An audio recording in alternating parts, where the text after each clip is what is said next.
ক্যান্টিনে যদি গ্যাস না পাওয়া যায়, খাবার যদি না হয় সাবসিডাইজড ক্যান্টিন, তাহলে এত দূর দূর থেকে যারা ছাত্র আছে, এই যে এর মতো শিক্ষকরা আছে, এরা খাবে কোথায়? একেবারে হেসেলে যুদ্ধের আজ, জ্বালানির জ্বালা ক্রমশ তীব্র হচ্ছে এবং আমরা দেখলাম যে একেবারে হিন্দু হোস্টেলের ক্যান্টিন তা বন্ধ হয়ে গেল। ভাবুন, হিন্দু হোস্টেল, সেখানে 130 জন পড়ুয়া, তারা প্রতিদিন সেই হোস্টেল থেকে তারা খাবার খান।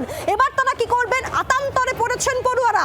তার কারণ কি? হোস্টেলের এই ক্যান্টিন বন্ধ হয়ে যাওয়ার পেছনে কারণ হচ্ছে যে যোগান নেই, গ্যাস মিলছে না এবং তার জন্যই হিন্দু হোস্টেলের ক্যান্টিন বন্ধ হয়ে গেল। আতান্তরে 130 জন পড়ুয়া তারা এবার ভাবছেন যে কম দামে তারা যে প্রতিদিন হিন্দু হোস্টেলের ক্যান্টিন থেকে খাওয়া দাওয়া করতেন, এবার তারা কি করবেন? না মানে এটা তো একটা গ্যাস নিয়ে তো চারিদিকেই একটা সমস্যা দেখা যাচ্ছে। গ্যাস অপ্রতুল হয়ে গেছে, বুকিং হচ্ছে না। আমার ব্যক্তিগতভাবে বাড়িতেও এই সমস্যাই চলছে। আর ক্যান্টিনে যেটা হয়েছে সেটা হচ্ছে যে ক্যান্টিনেও হচ্ছে কমার্শিয়াল গ্যাস পাওয়া যাচ্ছে না। এখন ক্যান্টিনে যদি গ্যাস না পাওয়া যায়, খাবার যদি না হয় সাবসিডাইজড ক্যান্টিন, তাহলে এত দূর দূর থেকে যারা ছাত্র আছে, এই যে এর মতো শিক্ষকরা আছে, এরা খাবে কোথায়? মানে এটা তো একটা সমস্যা। এবং গ্যাসের যোগান যদি না হয়, ইলিগাল যদি হয়, তার মানে তার ডিরেক্ট এফেক্ট পড়বে, খাবার দাবারের দাম বেড়ে যাবে। কোনো রকমে আজকের দিনটা চালাচ্ছি, বাড়ি থেকে গ্যাস নিয়ে এসেছি। 19 কেজি সিলিন্ডার তো কোনো সাপ্লাই নেই, না থাকার জন্য বাড়ি থেকে সব গ্যাস খুলে নিয়ে চলে এসেছি। এসে আজকের মতোই মনে হচ্ছে হবে, কাল থেকে করতে পারবো কিনা জানি না। কী করা যাবে? কিছু করার নেই। আগের মতো তো আর কয়লার উনুন তো ব্যবস্থা করা সম্ভব হবে না, অতএব বন্ধ করে দিতে হবে। ভালো মতোই আপনারা বুঝতে পারছেন যে জ্বালানির জ্বালায় গায়ে বড় বড় ক্ষত হওয়ার জো তৈরি হয়েছে এই মুহূর্তে দাঁড়িয়ে। আমরা কথা বলবো, আমাদের সঙ্গে সরাসরি রয়েছেন শ্রেয়সী গঙ্গোপাধ্যায়, আমাদের প্রতিনিধি। শ্রেয়সী, একেবারে হিন্দু হোস্টেলের ক্যান্টিন বন্ধ হয়ে গেল গ্যাস মিলছে না বলে।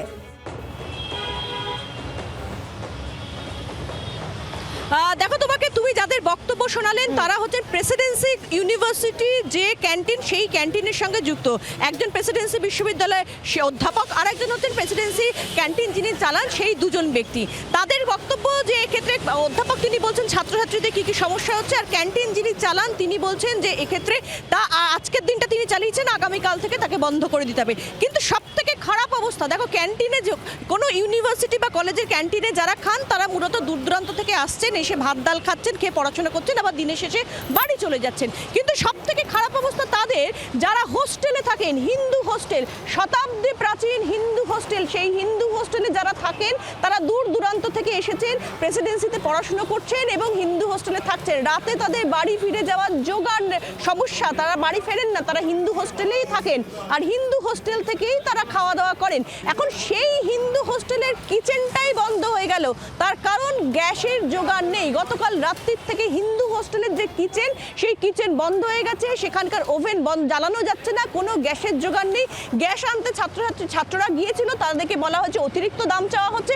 ছাত্রদের বক্তব্য, তারা নিজেরাই যেহেতু এই কিচেনটা চালান, নিজেরাই টাকা দিয়ে যেহেতু সকলে মিলে একসঙ্গে মিলে কিচেনটা চালানো হয়, ফলে সেই জায়গা থেকে দাঁড়িয়ে কোনোভাবেই তাদের পক্ষে অতিরিক্ত এই কালোবাজারির যে টাকাটা চাইছে, অতিরিক্ত টাকা চাওয়া হচ্ছে সিলিন্ডারের জন্য, তাদের পক্ষে দেওয়া সম্ভব নয়। ফলে সেই জায়গা থেকে দাঁড়িয়ে তারা গতকাল রাত থেকে হিন্দু হোস্টেলের কিচেন বন্ধ। ফলে হিন্দু হোস্টেলের মধ্যে যে 120 জন আবাসিক থাকেন, যারা দুপুরবেলার ভাত খান, যারা রাত্রিবেলার ভাত খান এবং এই খেয়ে দিয়ে তারা প্রেসিডেন্সিতে পড়াশোনা করেন আবার আসেন, এবং এদের মধ্যে তোমাকে জানিয়ে রাখি প্রচুর দুস্থ কিন্তু মেধাবী স্টুডেন্ট তারা রয়েছেন। ফলে রীতিমতো সমস্যায় তাদেরকে বাইরে থেকে খাবার কিনে খেতে হচ্ছে, দুপুরে ভাতটা খেতে হচ্ছে। এখন সেই বাইরে থেকে খাবার কেনার যে কস্টিং, সেই কস্টিংটা অনেকটাই বেড়ে যাচ্ছে, পড়ুয়ারা তেমনটাই কিন্তু বলছেন। বাংলার আওয়াজ, বাঙালির আবেগ, জি 24 ঘন্টা।